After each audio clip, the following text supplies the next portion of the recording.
São João Crisóstomo. Parágrafo 41.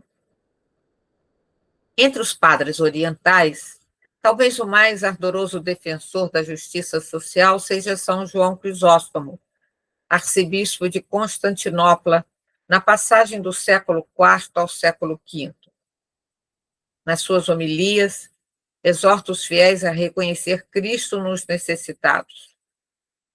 Queres honrar o corpo de Cristo?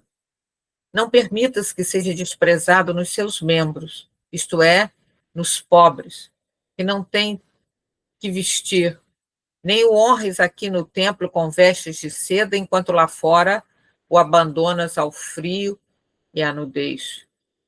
No templo, o corpo de Cristo não precisa de mantos, mas de almas puras. Na pessoa dos pobres, ele precisa de todo o nosso cuidado. Aprendamos, portanto, a refletir e a honrar a Cristo como ele quer.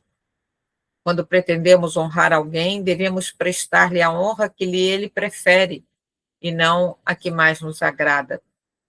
Assim, deves também tu prestar-lhe aquela honra que ele mesmo ordenou, distribuindo pelos pobres as tuas riquezas. Deus não precisa de vasos de ouro, mas de almas de ouro.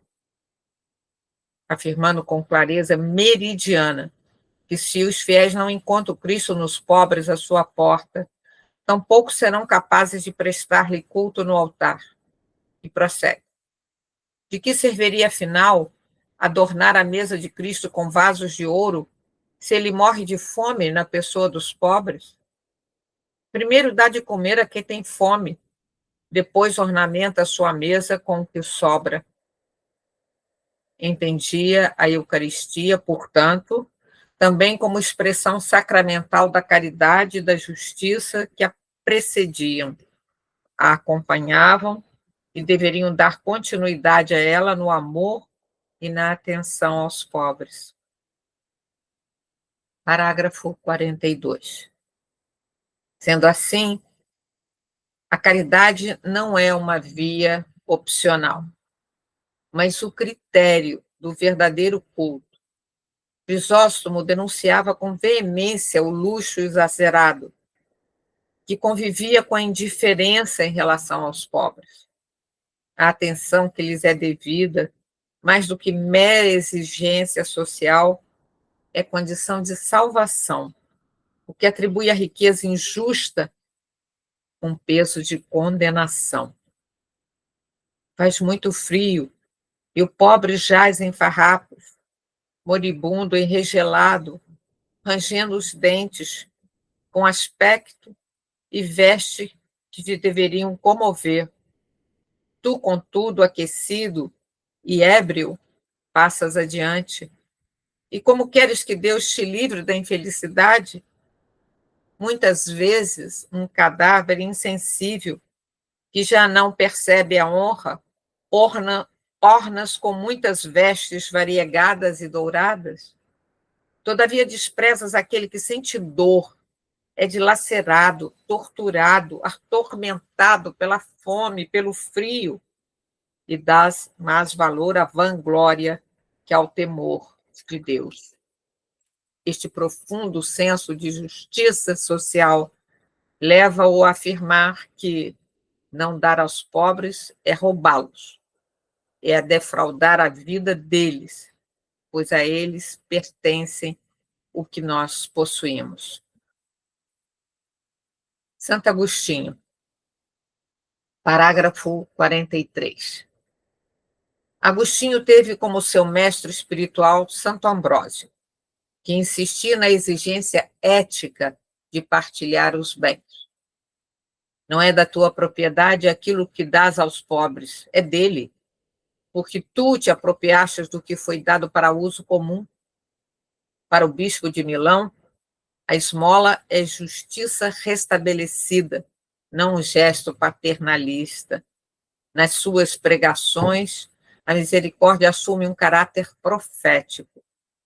Ela denuncia as estruturas de acúmulo e reafirma a comunhão como vocação eclesial. Parágrafo 44. Formado nessa tradição, o santo bispo de Hipona ensinou, por sua vez, o amor preferencial pelos pobres. Pastor vigilante e teólogo de rara clarividência, ele compreendeu que a verdadeira comunhão eclesial se expressa também na comunhão dos bens. No seu comentário aos Salmos, recorda que os verdadeiros cristãos não deixam de lado o amor aos mais necessitados. Atendeis os vossos irmãos, se precisam de alguma coisa. Dais, se Cristo está em vós, até mesmo aos estranhos. Essa partilha dos bens brota, portanto, da caridade teologal e tem como fim último o amor a Cristo. Para Agostinho, o pobre não é apenas alguém a quem se presta auxílio, mas é presença sacramental do Senhor. Parágrafo 45. O doutor da graça via no cuidado aos pobres uma prova concreta da sinceridade da fé. Aquele que diz amar a Deus e não se compadece dos necessitados, mente.